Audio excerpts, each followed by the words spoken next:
시편 119편 41절부터 48절입니다. 주님께서 말씀하신 그대로 주님의 인자하심과 구원을 내게 베풀어 주십시오. 그때에 나는 주님의 말씀을 의지하고 나를 비난하는 사람에게 응수하겠습니다. 내가 주님의 규례들을 간절히 바라니 진리의 말씀이 내 입에서 잠시도 떠나지 않게 해 주십시오. 내가 주님의 율법을 늘 지키고 영원토록 지키겠습니다. 내가 주님의 법도를 영원히 지키니 이제부터 이 넓은 세상을 거침없이 다니게 해 주십시오. 왕들 앞에서 거침없이 주님의 증거들을 말하고 부끄러워하지 않겠습니다. 주님의 계명들을 내가 사랑하기에 그것이 나의 기쁨이 됩니다. 주님의 계명들을 내가 사랑하기에 두 손을 들어서 환영하고 주님의 율례들을 깊이 묵상합니다. 아멘. 41절에 주님께서 말씀하신 그대로 주님의 인자하심과 구원을 내게 베풀어 주십시오 라고 했습니다.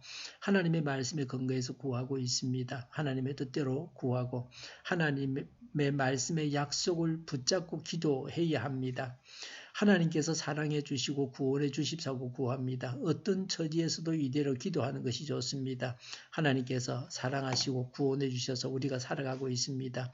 오늘도 하나님의 사랑과 구원하심 가운데 차고 넘치는 삶을 사시기 바랍니다. 43절에 내가 주님의 규례들을 간절히 바라니 진리의 말씀이 내 입에서 잠시도 떠나지 않게 해 주십시오 라고 했습니다. 입에서 항상 말씀만 있게 해 주십사고 구합니다. 그래야 실수하지 않고 험담하지 않고 낙담하지 않고 남에게 상처를 주지 않고 덕을 세우고 은혜를 끼치고 자신에게도 유익합니다.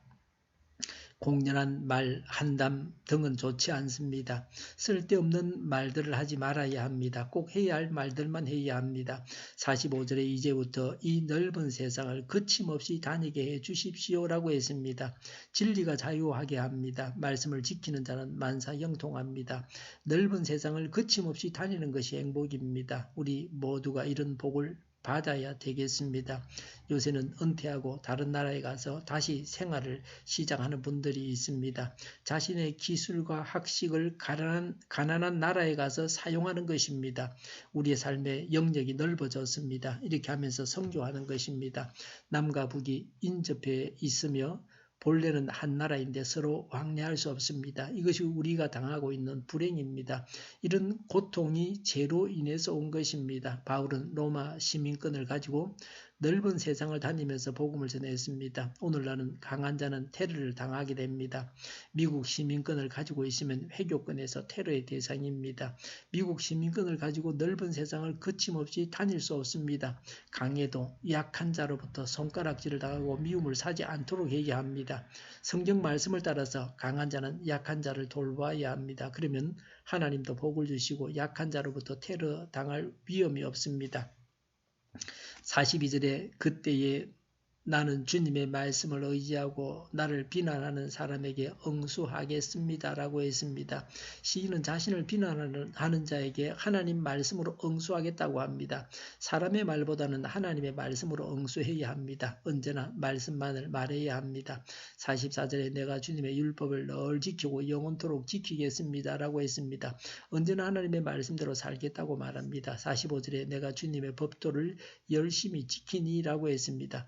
말씀을 지키는 데 열심입니다. 손해를 보아도 하나님의 말씀대로 살아야 합니다. 어려울 때나 쉬울 때나 기분이 내킬 때나 그렇지 않을 때나 말씀을 언제나 지켜야 합니다. 변덕을 부리지 말아야 합니다. 변하지 않는 믿음을 가져야 합니다. 46절에 왕들 앞에서 거침없이 주님의 증거들을 말하고 부끄러워하지 않겠습니다 라고 했습니다. 하나님의 말씀을 왕들 앞에서 말하며 자랑합니다. 세상 권세자들도 말씀을 당당하게 세상의 권세자들에게도 말씀을 당당하게 전해야 합니다. 복음을 담대하게 전해야 합니다. 47절에 주님의 계명들을 내가 사랑하기에 그것이 나의 기쁨이 됩니다 라고 했습니다. 말씀을 사랑하고 말씀이 기쁨이 된다고 했습니다. 말씀이 꿀보다 달다고 합니다. 오늘도 이런 기쁨을 누리시기 바랍니다. 말씀으로 인해서 기뻐해야 합니다. 하나님께서 지금도 세미하게 말씀하시는 것을 듣고 기뻐해야 합니다. 48절에 두 손을 들어서 환영하고 주님의 율례들을 깊이 묵상합니다 라고 했습니다. 말씀을 환영하고 묵상합니다. 길을 막고 말을 하지 말라고 하는 것과 정반대입니다. 말씀을 쌍수를 들고 환영합니다. 귀를 기울이고 경청합니다. 말씀에서 교훈을 얻고 삶에 적용해야 합니다. 새벽 기도를 마치고 돌아갈 때는 오늘 내게 하나님께서 주신 말씀이 무엇이며 말씀을 어떻게 실천하겠다고 해야 합니다. 하나님께 기도하고 말씀을 기뻐하고 말씀대로 살아가야 합니다. 기도하겠습니다. 하나님께 기도하고 말씀을 기뻐하고 말씀대로 살아가게 하여 주시옵소서. 정의가 강물처럼 흘러가는 나라가 되게 하여 주시옵소서. 우한 패림이 사라지게 하여 주시옵소서. 우리 동일교회가 만군운집하게 하여 주시옵소서. 예수 이름으로 명하노니 모든 병만은 물러가고 몸의 모든 부분들을 온전하게 될지어다. 신유의 기적을 베푸셔서 지금도 저희의 질병을 고쳐주시옵소서. 저희와 교회와 나라의 민족을 불쌍히 여겨주시옵소서. 적과 통일이 되지 않고 평화 통일을 이루게 하여 주시옵소서. 전쟁 위험이 사라지게 하시며 신앙의 자유를 늘 누리며 살게 하여 주시옵소서. 하나님을 대적하는 색들이 바로 망하게 하여 주시옵소서. 국회와 정부가 하나님 기뻐하시는 법만을 만들게 하시며 반성경적인 모든 법과 연관 내기와 가짜 인권법이 즉시 폐기되게 하여 주시옵소서. 이 나라의 지도자 복을 허락하시며 지인이 일어나지 않게 하시며 출산율이 올라가게 하여 주시옵소서. 자녀를 낳고 살만한 성적으로 건전한 나라가 되게 하시며 에너지 정책, 재활용급 정책을 제대로 세워서 집행하게 하여 주시옵소서. 늘 맑은 공기를 마실 수 있게 하여 주시옵소서. 하늘 갈등, 한미 갈등이 해결되게 하시며 우리 모두가 선한 것을 분별해서 알게 하여 주시옵소서. 오늘도 하나님 안에서 차고 넘치는 삶, 복된 삶을 살게 하여 주시옵소서. 감사와 찬양을 주님께 돌려드리며 예수님의 이름으로 기도하옵나이다. 아멘.